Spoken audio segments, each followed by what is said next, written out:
सिंधुदुर्ग आणि रत्नागिरी जिल्ह्याचे प्रवेशद्वार म्हणून ओळखल्या जाणाऱ्या खारेपाटण शहरातील रस्त्यांची अवस्था सध्या अत्यंत दयनीय झाली आहे। प्राचीन व्यापारी बंदर आणि शिलाहारांची राजधानी म्हणून ऐतिहासिक महत्त्व असलेल्या या शहराची ओळख कालभैरवाच्या प्रसिद्ध देवस्थानामुळे देखील आहे। मात्र सध्या हेच ऐतिहासिक शहर रस्त्यांवरील खड्ड्यांमुळे चर्चेत आलंय।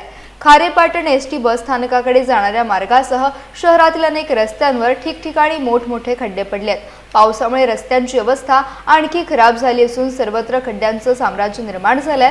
यामुळे पादचारी, दुचाकीस्वार आणि वाहन चालकांना मोठ्या अडचणींचा सामना करावा लागतोय।